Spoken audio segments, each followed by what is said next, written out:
Support comes from the Missouri Forest Products Association, committed to conservation and careful management of the state's forests to make them more resilient and better habitats for wildlife.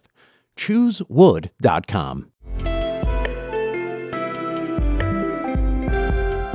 It's Wednesday, April 3rd. This is The Gateway. I'm Brian Mulmain. The fur industry is one of the oldest trades in Missouri, but those who practice it are concerned about its future. We can't continue as a sport if we don't educate the new kids on how to do it properly, how to use their equipment, and the ethics that go along with it. We'll get a report from the annual Missouri Fur Auction coming up in just a few minutes. St. Louis area voters have approved two Metropolitan Sewer District ballot measures. 79% of voters in St. Louis and St. Louis County voted yes on Proposition W, which authorizes a $750 million bond issue to pay for federally mandated sewer improvements. That measure will raise customers' sewer bills by about $7 per month. Proposition S received 57% yes votes. That measure will raise property taxes to fund more than 500 sewer improvement projects over the next 20 years. The owner of a $200,000 house in the district will see property taxes go up by about $28 per year. Proposition S came in response to severe flash flooding in the area in July 2022. Meanwhile, across the state, voters in Jackson County resoundingly rejected a stadium sales tax that would have been crucial to fund a new ballpark for the Kansas City Royals and renovations at Arrowhead Stadium. As Celisa Colaco reports, the results follow weeks of intense campaigning. The ballot measure to repeal and replace the 3/8 cent stadium sales tax failed, 58% to 42%. Magda Workmeister is a leader with Casey Tenants, one of the groups that opposed the stadium tax. There's a lot of folks in the Vote No campaign who love our sports teams, but we don't love being threatened. Royals owner John Sherman said he respects the results. We're deeply disappointed as we are steadfast in our belief that Jackson County is far better off with the Chiefs and the Royals. The Royals and Chiefs poured $3 million into the Vote Yes campaign. I'm Celisa Colaco. The St. Louis County Administration Building must be updated to stay in compliance with Clayton City codes. County Executive Sam Page urged the County Council to act now at a press conference Tuesday. The building needs a fire sprinkler system before the end of 2027. If not, the county will face fines of $1,000 per day. Page says the council has three options: invest in new sprinklers, lease a government space, or build a new administrative and public safety structure. The council has not voted on a proposal to bring to voters in November.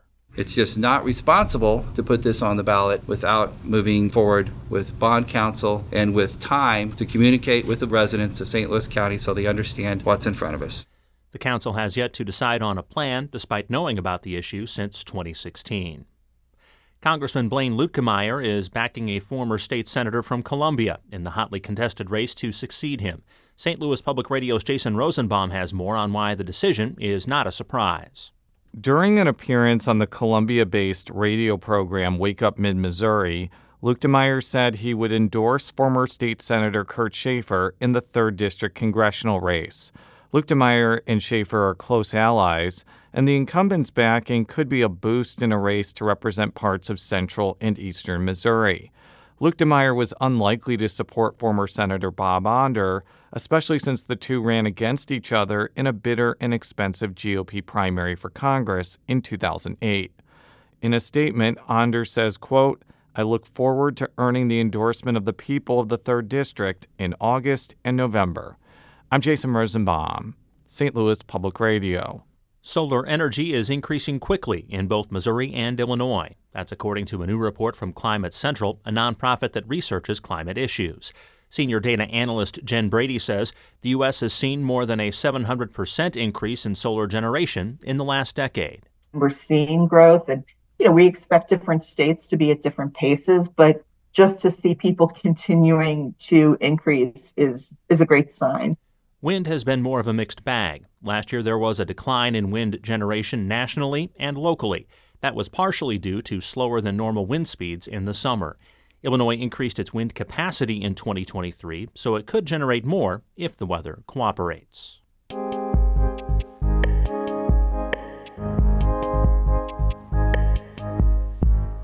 The fur industry has a long history in the state of Missouri, and while it looks different now, it's still around. Rebecca Smith recently went to the annual Missouri Fur Auction and brings us this look at fur trapping's role in the community and in conservation. 6-year-old Colt Comer is one of the youngest people in sight. As older folks grab a cup of coffee or chow down on a plate of biscuits and gravy, he's brushing beaver pelts, prepping them for sale at the annual Missouri Fur Auction. Fun to be outside? Yeah, but the worst thing is when you fall in the water. When you fall in the water? He's been fur trapping for a little more than a year now, alongside his father, Jared, and one of their elderly neighbors. He's in his upper 80s, and he wanted to pass on the heritage and how to do it, and we started helping him, and then it's led into we're trapping all on our own now. Now, trapping has a long history in Missouri. According to the Missouri Department of Conservation, both Native Americans and early settlers in the state helped to make Missouri the hub of the Western fur trade for many years. But it has seen a sharp decline as anti-fur activism has grown. To be able to pass this down to my kids means everything to me. As the morning rolls on, more than 100 people arrive at the Montgomery County Fairground with pelts of fur-bearing animals, like raccoons, otters, and coyotes. Most of them are members of the Missouri Fur Trappers Association, which hosts the auction. Our main goal is continued education. That's Charles Samuels. He's the president of the organization and has been a member for 37 years. He began trapping as a kid to make a little pocket money. We can't continue as a sport if we don't educate the new kids on how to do it properly, how to use their equipment, and the ethics that go along with it. This code of ethics includes things like avoiding overharvesting, using humane traps and dispatching or killing animals quickly and painlessly, utilizing as much of the animal as possible, and following all state regulations, including checking traps every single day. I was surprised the number of people that actually thought that trap caused the animal a lot of pain. It doesn't. It just holds him there till you get there in the morning. Trapping is also a traditional method of population control. Steve Kistner is a Missouri conservation agent in Callaway County. He's been to most of the auctions since 2012. We are the primary management of these animals.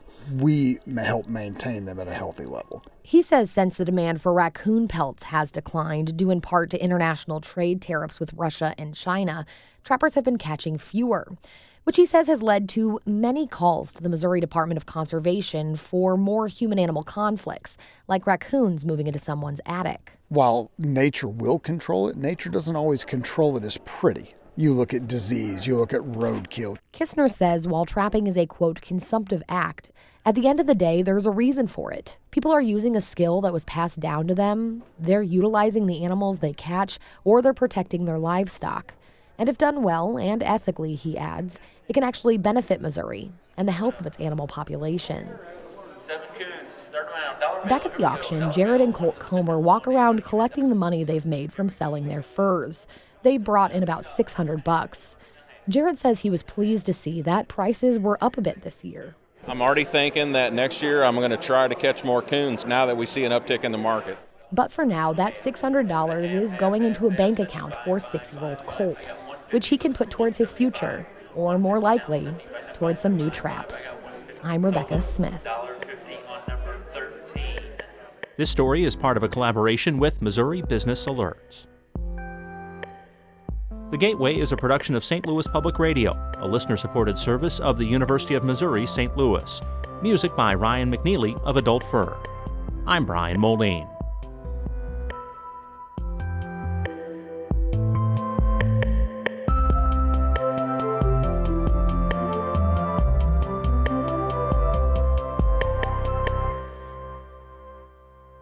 Support comes from Missouri Forest Products Association, committed to sustainable and sound conservation of the state's forests, which support more than 41,000 Missouri jobs, resulting in a $10 billion industry.